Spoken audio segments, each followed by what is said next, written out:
मैं अब आप लोगों को कंस्ट्रक्टर के बारे में बताएंगे कि जावा लैंग्वेज में कंस्ट्रक्टर जो है वो क्या है और कैसे हम उसको इम्प्लीमेंट कैसे करते हैं और उसका यूजेज क्या है। इन सारी टॉपिक्स के बारे में हम इस वीडियो के अंदर में बात करेंगे।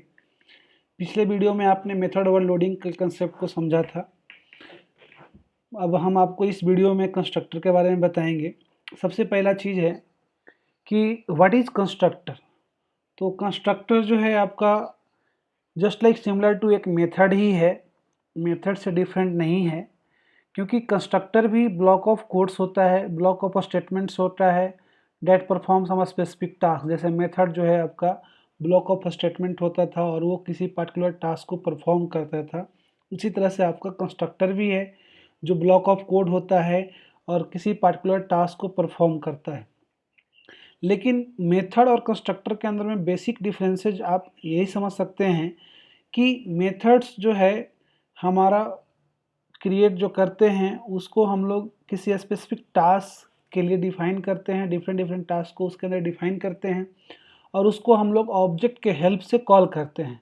बट कंस्ट्रक्टर के साथ ऐसा नहीं है। कंस्ट्रक्टर जो हम क्रिएट करते हैं वो ऑटोमेटिकली कॉल्ड होता है जब हम क्लास का ऑब्जेक्ट क्रिएट करते हैं। यानी कि डिफरेंसेज आप समझ सकते हैं मेथड और कंस्ट्रक्टर में कि मेथड्स को कॉल करना पड़ता है और कंस्ट्रक्टर जो है ऑटोमेटिक कॉल होता है during object creation of class. ये चीज़ें हैं। दूसरी बात कि मेथड्स का नेम हम अपने मर्जी से जो बुझाता है उस तरह से आइडेंटिफायर के रूल्स के हिसाब से देते हैं। बट कंस्ट्रक्टर का जो नेम होगा, यानी कंस्ट्रक्टर टाइप का जो मेथड होगा उसका जो नेम होगा just similar to the name of a class, यानी क्लास के ही नाम से जो मेथड क्रिएट होगा उसको हम लोग कंस्ट्रक्टर कहते हैं। चलिए इसका डिफिनेशन मैंने आपको इस प्रोग्राम के पेज पे ही हम कमेंट के रूप में लिख दिए हैं। सबसे पहले हमने वो लाइन जो लिखा है बता देते हैं आपको कि constructor is the block of codes similar to the methods it is called when an instance of the class is created. यानी ये कॉल तब होता है जब आप क्लास के इंस्टांस को क्रिएट करते हैं। फिर वही बात मैंने लिखा है कि at the time of calling constructor memory for the object is allocated in the memory. यानी अब जब आप कंस्ट्रक्टर को कॉल करते हैं या जब आप ऑब्जेक्ट क्रिएट करते हैं तो हमारा जो ऑब्जेक्ट क्रिएट होता है वो ऑब्जेक्ट कोई ना कोई मेमोरी एलोकेट करता होगा। तो उसके लिए मेमोरी एलोकेट कराने के लिए हम लोग कंस्ट्रक्टर का जो है यूज करते हैं। वैसे आप नहीं भी यूज करते हैं तो आपका जो JVM है, जावा वर्चुअल मशीन जो है, वो ऑटोमेटिकली जो है डिफ़ॉल्ट कंस्ट्रक्टर आपके हर एक प्रोग्राम में क्रिएट करता है। आगे उसके बारे में डिस्कशंस करेंगे। इसमें आपका constructor is a special type of method which is use to initialise the object every time an object is created using the new keywords. आप भी जानते हैं कि हम जब भी ऑब्जेक्ट क्रिएट करते हैं क्लास का तो उसके लिए हम लोग न्यू कीवर्ड्स का यूज करते हैं। At least one constructor is called. आप एक नोट करके बात है कि इट इज, यानी कि constructor calls a default constructor, it calls a default constructor if there is no constructor available in the class. यानी अगर आप कोई कंस्ट्रक्टर क्लास में नहीं बनाते हैं, जो मैंने कुछ देर पहले बात किया था उसके ऊपर, अगर आप अपने क्लास के अंदर कोई कंस्ट्रक्टर नहीं बनाते हैं तो हमारा जो है डिफ़ॉल्ट कंस्ट्रक्टर जो JVM के थ्रू क्रिएट होगा वो ऑटोमेटिक कॉल होता है। In such case Java compiler provides a default constructor by default. Next topic मैंने नेक्स्ट पॉइंट लिखा है कि Java constructor is a special method that is called when an object is initialised. In other words, when you use the new keyword, a Java class constructor initialized instance यानी कि object of that class. Typically, the constructor initialize the field of the object that need initialization. यानी हमने जो constructor create करते हैं उसका main purpose होता है ड्यूरिंग ऑब्जेक्ट क्रिएशन हम क्लास के मेंबर को इनिशियलाइज कर सके विदाउट कॉलिंग।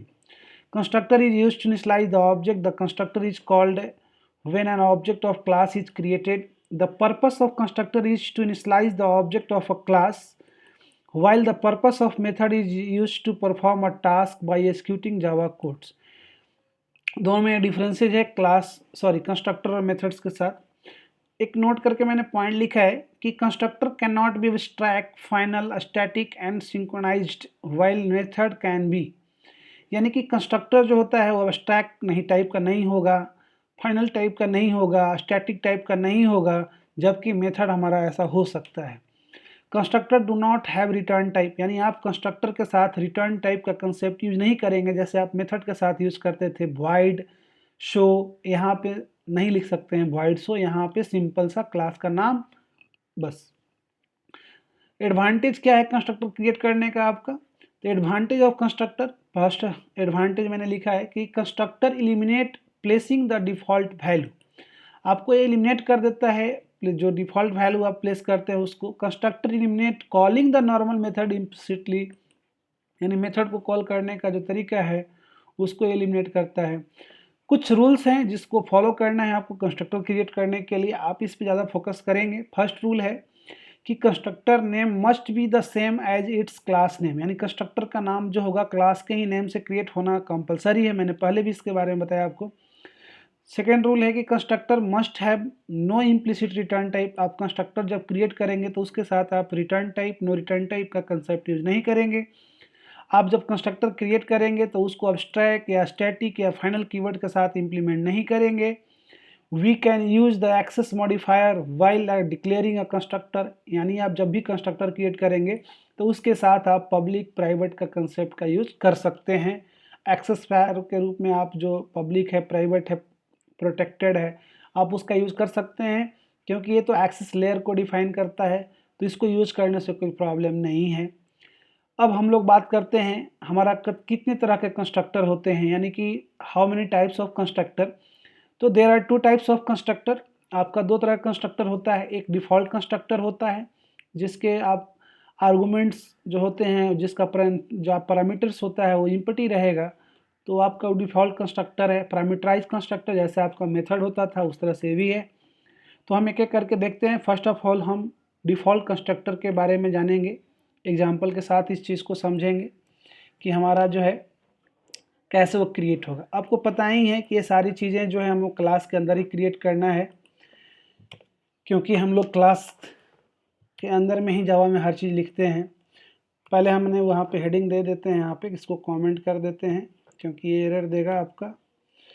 अब हम यहाँ पे एक डिफ़ॉल्ट कंस्ट्रक्टर बनाते हैं। आपको पता ही है कि डिफ़ॉल्ट कंस्ट्रक्टर या कंस्ट्रक्टर क्रिएट करने के लिए आपको जो है एक्सेस वायर आप यूज़ कर सकते हो। उसके बाद आप सिंपल सा क्लास का नेम आपको देना है जिस नाम से आप क्लास बनाए हैं। तो हमारा क्लास का नाम है जावा कंस्ट्रक्टर, और हमारा जो फंक्शंस का जो सिंबल्स होते थे मेथड्स का वो देना है, और ब्लॉक ऑफ कोड लिखने के लिए हमारा ये कर्ली ब्रेसेस वाला सिंबल्स को यूज़ करना है।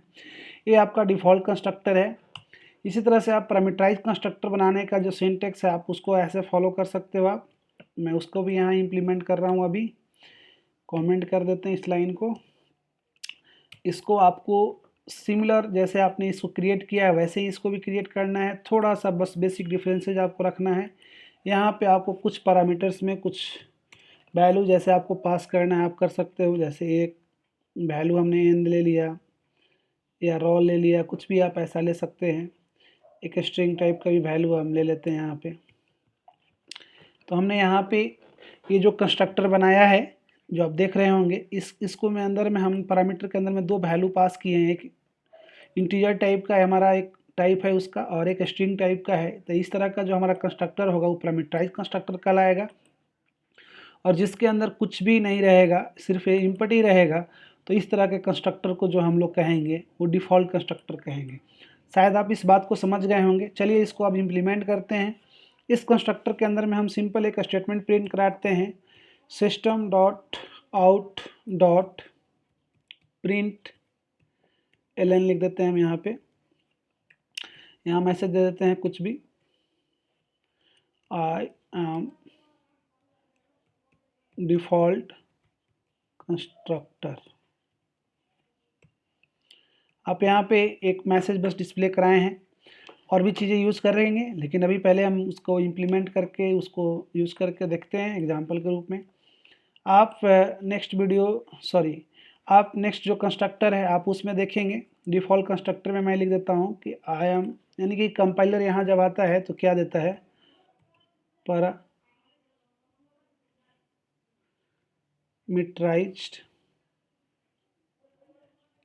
कंस्ट्रक्टर। आप इसके अंदर और भी चीज़ें आप यूज़ कीजिए।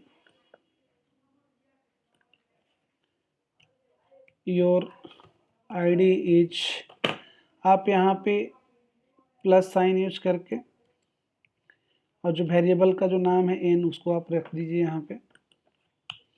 नेक्स्ट स्टेटमेंट में आप जो है नेम को भी प्रिंट करा लीजिए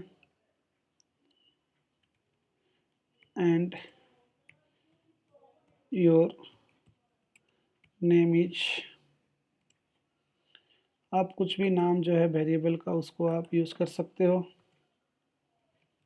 नेम। अब आप जो पास करोगे, अभी हम फर्स्ट ऑफ ऑल उसको यूज करते हैं, कॉल करते हैं। यहाँ पे हमें क्लास का ऑब्जेक्ट क्रिएट करना होगा, क्योंकि आप जान ही रहे हैं कि कंस्ट्रक्टर को कॉल करने के लिए क्लास का ऑब्जेक्ट की ज़रूरत पड़ेगी और आपको क्लास का ऑब्जेक्ट क्रिएट करने के बाद ही आप उसको कॉल करेंगे। तो डिफ़ॉल्ट कंस्ट्रक्टर तो जैसे मैं ऑब्जेक्ट क्रिएट किया, ओबीजे नाम से क्रिएट किया, न्यू, और हमने ये क्रिएट किया। अब इसको बाद ये डिफ़ॉल्ट कंस्ट्रक्टर जो यहाँ पे इस लाइन से डिफ़ॉल्ट कंस्ट्रक्टर कॉल हो जाएगा, यानी कि डिफ़ॉल्ट कंस्ट्रक्टर कॉल इम्प्लिसिटली, इससे आपका डिफ़ॉल्ट कंस्ट्रक्टर कॉल हो जाएगा। और अगर आप इसी चीज़ को इस तरीके से अगर लिखते हैं और यहाँ पे आप कुछ वैल्यू पास कर दीजिए, और यहाँ पे क्योंकि आपका ऊपर का जो है उसमें आप देख रहे होंगे कि जो आपका पैरामीटराइज कंस्ट्रक्टर है उसमें एक इंटीजर वैल्यू चाहिए और एक आपका स्ट्रिंग वैल्यू चाहिए। तो मैंने एक इंटीजर वैल्यू पास किया और एक स्ट्रिंग वैल्यू पास किया, ये भी ये सेटिस्फाइड हो गया। अब इसमें एरर जो नहीं आ रहा है, इसमें भी अभी यहाँ इस लाइन से आपका कौन कॉल हो रहा है, पैरामीटराइज जो कंस्ट्रक्टर है आपका वो कॉल हो रहा है, यानी कि इस लाइन से आपका पैरामीटराइज कंस्ट्रक्टर जो है कॉल हो रहा है। अब इस प्रोग्राम को आप रन कराएंगे तो सिंपली जो है इसको रन कराने के बाद जो है आप आउटपुट देख सकते हैं कि क्या आउटपुट मेरा आ रहा है। आप एक मेथड भी बना लीजिए कि आपको थोड़ा और आसान हो समझने में किसी चीज़ को। void डिस्प्ले नाम का एक मेथड भी बना लेते हैं, क्योंकि मेथड्स भी समझ में आएगा डिफ्रेंशिएट करने में कि मेथड और कंस्ट्रक्टर में क्या डिफरेंसेज है। एक स्टेटमेंट यहाँ भी हम दे देते हैं, आपका यहाँ पे एक स्टेटमेंट है कि आई एम मेथड, कुछ भी ऐसा लिख दीजिए, आई एम मेथड, ठीक है, ये लिख दिए। अब मेथड को कॉल करने के लिए आपको जो है करना क्या होगा, ऑब्जेक्ट से ही कॉल करेंगे, आपको ये बात पता ही होगा। डिस्प्ले नाम है, डिस्प्ले आप कॉल करें, दूसरे ऑब्जेक्ट से भी आप उसको कॉल कर सकते हैं, बट एक ही से कॉल करते हैं। हम इसको रन करा के इस प्रोग्राम को देखते हैं आउटपुट हमारा क्या आ रहा है। जैसे इसको रन कराए हैं, थोड़ा सा वेट कीजिए, आउटपुट आएगा। देखिए आप सबसे पहला लाइन जो आप देखिए, ध्यान दीजिएगा, सबसे पहले आप लाइन में डिफ़ॉल्ट कंस्ट्रक्टर आपने बनाया, यानी कि आपने सबसे पहले जो है यहाँ पे ओबीजे ऑब्जेक्ट जो क्रिएट किया है, इसमें जो आप ऑब्जेक्ट क्रिएट करने का जो रूल्स है उसके अंदर आपने कोई वैल्यू पास नहीं किया है, तो डिफ़ॉल्ट कंस्ट्रक्टर कॉल करेगा। तो यहाँ से ही कॉल हुआ, कॉल होते ही आपका जो है कंपाइलर जो है यहाँ आता है इस लाइन से और इसको प्रिंट करता है I am default constructor. Output में आपका सबसे पहला लाइन यही आएगा, फर्स्ट लाइन।